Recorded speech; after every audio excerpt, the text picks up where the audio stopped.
Hello दोस्तों, स्वागत है आपका फिर से एक नए वीडियो में। तो दोस्तों, आज हम लेकर आ चुके हैं फिजिक्स का चैप्टर 1। बिहार बोर्ड के लिए बहुत ही इंपॉर्टेंट क्वेश्चन है। जो हमारा पहला चैप्टर है प्रकाश के परावर्तन तथा अपवर्तन से। ठीक है, हम केवल ऑब्जेक्टिव क्वेश्चन लाए हैं। आपके बोर्ड के एग्जाम में बहुत ही इंपॉर्टेंट यह क्वेश्चन है। तो चलिए एक एक क्वेश्चन को करके देखते हैं। अगर वीडियो आपको पसंद आए तो सब्सक्राइब जरूर करिएगा। तो दोस्तों, हमारे सामने पहला क्वेश्चन आ चुका है, प्रकाश की किरण गमन करती है। यानी जो प्रकाश की किरण है किस में गमन करती है। तो इसका सही आंसर हो जाएगा ऑप्शन नंबर ए, यानी सीधी रेखा में प्रकाश की किरण क्या करती है, गमन करती है। चलिए अब अगला क्वेश्चन देखते हैं। हमारे सामने अगला क्वेश्चन है, प्रकाश का वेग न्यूनतम होता है। यानी जो प्रकाश का वेग सबसे कम किस में होता है। तो इसका सही आंसर हो जाएगा ऑप्शन नंबर जो डी दिया है, यानी कांच में। कांच में प्रकाश का वेग क्या होता है, सबसे कम या न्यूनतम होता है। चलिए अगला क्वेश्चन देखते हैं। हमारे सामने अगला क्वेश्चन है, मोटर गाड़ी के चालक के सामने लगा रहता है। यानी जो मोटर गाड़ी के जो चालक होते हैं उनके सामने क्या लगा होता है। तो उनके सामने जो लगा होता है वो चीज़ होता है उत्तल दर्पण। क्या लगा होता है, उत्तल दर्पण। चलिए अब अगला क्वेश्चन देखते हैं। अगला क्वेश्चन है, मोटर कार के हेडलाइट में किसका प्रयोग होता है। यानी जो मोटर कार होता है उसके जो हेडलाइट होता है, यानी आगे की जो लाइट होती है उसमें किसका प्रयोग किया जाता है। तो इसका सही आंसर हो जाएगा ऑप्शन नंबर सी, यानी अवतल दर्पण। ठीक है, आपको याद रखना है कि मोटर कार के हेडलाइन यानी जो आगे का लाइट होता है उसमें किस दर्पण का उपयोग किया जाता है, तो अवतल दर्पण का। चलिए अब अगला क्वेश्चन देखते हैं। हमारे सामने अगला क्वेश्चन है, समतल दर्पण द्वारा बना प्रतिबिंब होता है। यानी जो समतल दर्पण द्वारा प्रतिबिंब बनता है वह कैसा प्रतिबिंब होता है। तो इसका जो सही आंसर हो जाएगा ऑप्शन नंबर बी, यानी काल्पनिक होता है। यानी समतल दर्पण द्वारा बना प्रतिबिंब कैसा होता है, तो काल्पनिक होता है। चलिए अब अगला क्वेश्चन देखते हैं। अगला क्वेश्चन है, लेंस की क्षमता का यस आई मात्रक होता है। यानी देखिए ये बहुत ही वीवीआई क्वेश्चन है कि लेंस की क्षमता का यस आई मात्रक क्या होता है। तो इसका सही आंसर हो जाएगा ऑप्शन नंबर ए, डाईऑप्टर। क्या हो जाएगा, ऑप्शन नंबर ए, यानी डाईऑप्टर होता है लेंस की क्षमता का यस आई मात्रक। चलिए अब अगला क्वेश्चन देखते हैं। हमारे सामने अगला क्वेश्चन है, प्रकाश की किरणों का पथ दर्शाने वाले चित्रों को कहा जाते हैं। यानी जिन चित्रों से प्रकाश की किरणों को दर्शाया जाता है उन चित्रों को हम किस नाम से जानते हैं। तो उन चित्रों को देखिए हम लोग जानते हैं किरण आरेख के नाम से जानते हैं उन चित्रों को। अब चलिए अगला क्वेश्चन देखते हैं। अगला क्वेश्चन है, 2D क्षमता वाले लेंस का फोकसांतर होता है। तो देखिए जो 2D क्षमता वाले लेंस का क्या होता है, फोकसांतर। तो इसका सही आंसर हो जाएगा ऑप्शन नंबर डी, यानी 50 सेंटीमीटर होता है। चलिए अब अगला क्वेश्चन देखते हैं। अगला क्वेश्चन है, किसी उत्तल लेंस का फोकसांतर 50 सेंटीमीटर है तो उसकी क्षमता होगी। यानी कोई उत्तल लेंस है, अगर उसकी फोकसांतर की क्षमता 50 सेंटीमीटर है तो उसकी क्षमता कितनी होगी। तो उसकी क्षमता कितनी हो जाएगी, अभी हम लोग ऊपर वाला क्वेश्चन देखें, सेम टू सेम वही क्वेश्चन है। तो इसका आंसर हो जाएगा ऑप्शन नंबर डी, यानी +2D।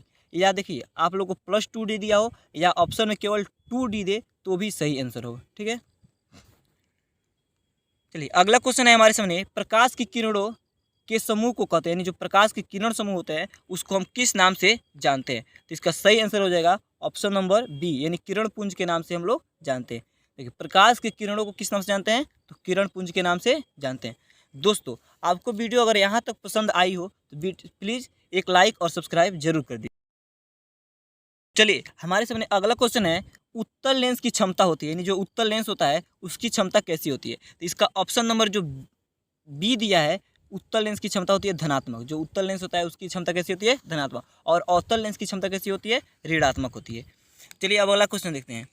अगला क्वेश्चन है, अवतल लेंस की क्षमता होती है। अभी हम आपको ऊपर ही बताए कि उत्तल लेंस का क्षमता क्या होता है, धनात्मक होता है। तो इसका ऑप्शन क्या हो जाएगा, इसका ऑप्शन नंबर ए सही हो जाएगा। यानी अवतल लेंस की क्षमता कैसी होती है, ऋणात्मक होती है। तो आपको यहाँ पे घबराना नहीं है, आपको खूब बढ़िया से याद रखना है कि उत्तल लेंस मतलब प्लस और अवतल लेंस मतलब माइनस। यानी उत्तल लेंस मतलब धनात्मक और अवतल लेंस मतलब ऋणात्मक।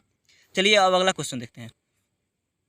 अगला क्वेश्चन है, उत्तल लेंस को कहते हैं। यानी जो उत्तल लेंस होता है उसको और किस नाम से हम लोग जानते हैं। तो उत्तल लेंस का हम लोग ऑप्शन नंबर ए है अभिसारी लेंस, यानी अभिसारी लेंस के नाम से हम लोग उसको जानते हैं। उत्तल लेंस को किस नाम से जानते हैं, अभिसारी लेंस के नाम से। यह क्वेश्चन बहुत ही वीवीआई क्वेश्चन, आपको इसको बहुत ही बढ़िया से याद रखना है। चलिए अब अगला क्वेश्चन देखते हैं। हमारे सामने अगला क्वेश्चन है, अवतल लेंस को कहते हैं, यानी जो अवतल लेंस होता है इसको किस नाम से जानते हैं? तो इसको हम लोग जानते हैं अपसारी लेंस के नाम से। किस नाम से? अपसारी लेंस के नाम से। देखिए आपको ये दोनों क्वेश्चन बहुत ही जरूरी है, इसको बहुत बढ़िया से याद रखना है, क्योंकि उत्तल लेंस को हम किस नाम से जानते हैं? अभिसारी लेंस के नाम से, और अवतल लेंस को किस नाम से जानते हैं? अपसारी लेंस के नाम से। चलिए अब अगला क्वेश्चन देखते हैं। हमारे सामने अगला क्वेश्चन है, निम्न में कौन सा पदार्थ लेंस बनाने के लिए प्रयुक्त नहीं किया जाता है? यानी ऐसा कौन सा पदार्थ है जिसको लेंस बनाने में उसका उपयोग नहीं किया जाता है? तो इसका ऑप्शन नंबर जो है, हमारा ऑप्शन नंबर है डी, यानी ऑप्शन नंबर जो डी है, यानी मिट्टी का प्रयोग हम लोग लेंस बनाने में नहीं करते हैं। आपको इसको भी याद रखना है कि लेंस बनाने में किस चीज़ का यूज नहीं किया जाता है? तो मिट्टी का यूज नहीं किया जाता है। अब चलिए अगला क्वेश्चन हम देखते हैं। हमारे सामने अगला क्वेश्चन है, किस दर्पण से हमेशा वस्तु से छोटा प्रतिबिंब प्राप्त होता है? यानी कौन सा ऐसा दर्पण है जिससे जो वस्तु होता है उससे छोटा उसका प्रतिबिंब दिखाई हमको देता है? तो इसका ऑप्शन नंबर जो बी है, यानी उत्तल, कौन सा? उत्तल दर्पण है। इससे क्या होता है कि उसका जो वस्तु का प्रतिबिंब बनता है वो बहुत ही छोटा होता है। चलिए अब अगला क्वेश्चन को देखते हैं। देखिए किस दर्पण से वस्तु का प्रतिबिंब बड़ा बनता है? अब देखिए यहाँ पे हमको ऊपर वाला क्वेश्चन पूछा था, किस दर्पण से वस्तु का प्रतिबिंब छोटा बनता है? तो उसका आंसर होगा क्या? उत्तल दर्पण। अब देखिए यहाँ पूछ रहा है, किस दर्पण से वस्तु का प्रतिबिंब बड़ा बनता है? यानी जो वस्तु का प्रतिबिंब होता है क्या होता है? बड़ा होता है। तो इसका सही आंसर हो जाएगा ऑप्शन नंबर क्या है? क्वेश्चन हमारा 17 है, तो इसका सही आंसर हो जाएगा ऑप्शन नंबर बी, यानी अवतल दर्पण। दोस्तों देखिए वीडियो बनाने हमको क्या थोड़ी सी दिक्कत हो रही है, आप लोग घबराइएगा मत, धीरे धीरे हमारा बनाते बनाते क्या हो जाएगा, एक्सपीरियंस हो जाएगा, तो हम फिर अच्छा से वीडियो आपको बनाकर देंगे। चलिए अब अगला क्वेश्चन देखते हैं। अगला क्वेश्चन है, प्रकाश के परावर्तन के कितने नियम होते हैं? यानी जो प्रकाश के परावर्तन होते हैं उसके कितने नियम होते हैं? तो इसका ऑप्शन नंबर हो जाएगा बी, 2 होते हैं। प्रकाश के परावर्तन के भी 2 नियम होते हैं, और आप याद रखना है कि प्रकाश के जो अपवर्तन होता है उसके भी 2 नियम होते हैं। चलिए अब अगला क्वेश्चन देखते हैं। हमारे सामने अगला क्वेश्चन है, जब प्रकाश की किरण हवा से कांच में प्रवेश करती है तो मुड़ जाती है। यानी जब प्रकाश की किरण होती है हवा से होते हुए कांच में जब प्रवेश करती है तो किस साइड में मुड़ जाती है, किधर की तरफ मुड़ जाती है? तो इसका आंसर हो जाएगा ऑप्शन नंबर बी, यानी अभिलंब के निकट की तरफ क्या होती है? मुड़ जाती है। चलिए अब अगला क्वेश्चन देखते हैं। अगला क्वेश्चन है, फोटोग्राफी कैमरा का अभिदृश्यक होता है, यानी जो फोटोग्राफी कैमरा होता है उसका अभिदृश्यक कैसा होता है? तो इसका ऑप्शन नंबर हो जाएगा हमारा ए, यानी उत्तल लेंस होता है। दोस्तों अगर वीडियो यहाँ तक आपको अच्छी लगी है तो आप सब्सक्राइब जरूर कर लीजिएगा। चलिए अब अगला क्वेश्चन देखते हैं। देखिए हमारे सामने अगला क्वेश्चन आया है कि साइड मिरर के रूप में हम किस साइड मिरर के रूप में प्रयुक्त होता है, या साइड मिरर के रूप में हम किस दर्पण का उपयोग करते हैं? तो इसका आंसर हो जाएगा ऑप्शन नंबर बी। कौन सा? ऑप्शन नंबर बी, उत्तल दर्पण। अब देखिए साइड मिरर के रूप में जैसे हो गया बाइक के साइड मिरर के रूप में हम किस दर्पण का उपयोग करते हैं? तो उत्तल दर्पण का। चलिए अब अगला क्वेश्चन देखते हैं। हमारे सामने अगला क्वेश्चन है, एक अवतल दर्पण की फोकस दूरी 10 सेंटीमीटर है तो उसकी वक्रता त्रिज्या क्या होगी? यानी एक अवतल दर्पण है और उसकी फोकस की दूरी कितनी है? 10 सेंटीमीटर, तो उसकी वक्रता त्रिज्या कितनी हो जाएगी? तो उसका ऑप्शन नंबर हो जाएगा, अगर 10 सेंटीमीटर दिया तो उसकी वक्रता त्रिज्या कितनी हो जाएगी? 20 सेंटीमीटर। आपको घबराना नहीं है, 10 सेंटीमीटर तो उसका कितना हो जाएगा? 20 सेंटीमीटर, यानी उसके दुगुना हो जाएगा। चलिए अब अगला क्वेश्चन देखते हैं। निर्गत किरण एवं अभिलंब के बीच के कोण को कहते हैं, यानी जो निर्गत किरण हो गई और अभिलंब के बीच जो कोण बनता है उस कोण को हम किस नाम से जानते हैं? तो इसका सही आंसर हो जाएगा ऑप्शन नंबर सी, यानी निर्गत कोण के नाम से हम उसको जानते हैं। चलिए अगला क्वेश्चन देखते हैं। अगला क्वेश्चन है, सरल सूक्ष्मदर्शी में किसका प्रयोग होता है? अब देखिए बहुत ही इंपॉर्टेंट क्वेश्चन है कि जो सरल सूक्ष्मदर्शी होता है इसमें किस लेंस का उपयोग किया जाता है? तो आपको याद रखना है कि उत्तल लेंस को यूज किया जाता है सरल सूक्ष्मदर्शी में। ठीक है, अगला क्वेश्चन देखते हैं। अगला क्वेश्चन है, किस लेंस के द्वारा सिर्फ काल्पनिक प्रतिबिंब बनता है? देखिए यहाँ पे गलत लिखा गया है, इससे आपको घबराना नहीं है, यहाँ पे होगा बनता है। ठीक है, तो इसका सही आंसर हो जाएगा, आपको क्वेश्चन क्या कर रहा है फिर एक बार देखते हैं। किस लेंस के द्वारा सिर्फ काल्पनिक प्रतिबिंब बनता है? यानी जो काल्पनिक प्रतिबिंब किस लेंस के द्वारा सिर्फ बनता है? तो हो जाएगा अवतल लेंस के द्वारा। कौन सा लेंस? अवतल लेंस। चलिए अब अगला क्वेश्चन देखते हैं। देखिए प्रकाश के परावर्तन से निर्धारित होता है, यानी जो प्रकाश का परावर्तन होता है उससे क्या चीज़ है जो निर्धारित होता है? तो इसका ऑप्शन नंबर क्या आ जाएगा? बी सही है। परावर्तन कोण इजकल टू अपवर्तन कोण, यानी परावर्तन कोण के बराबर क्या होता है? अपवर्तन कोण होता है। अब चलिए अगला क्वेश्चन देखते हैं।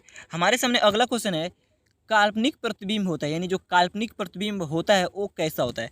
तो इसका देखिए, इसका जो सही आंसर है ऑप्शन नंबर ए, यानी सीधा होता है। जो काल्पनिक प्रतिबिंब होता है कैसा होता है, सीधा होता है। आपको इसको बहुत ही बढ़िया से याद रखना है कि काल्पनिक प्रतिबिंब कैसा होता है, तो सीधा होता है। चलिए अब अगला क्वेश्चन देखते हैं।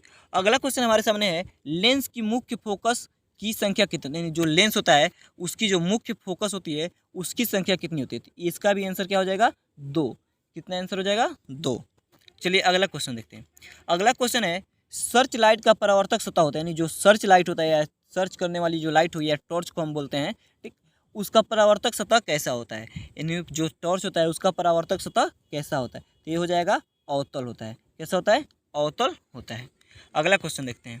अगला क्वेश्चन है, दाढ़ी बनाने में कौन सा दर्पण प्रयुक्त होता है। देखिए, प्रयुक्त से आपको घबराना नहीं है, इसका मतलब ये हुआ कि दाढ़ी बनाने में कौन सा दर्पण का उपयोग किया जाता है। तो इसका जो ऑप्शन नंबर सी है, यानी अवतल दर्पण, बिल्कुल सही आंसर है। तो आप लोग को घबराना नहीं है कि दाढ़ी बनाने में किस दर्पण का उपयोग किया जाता है, तो अवतल दर्पण का।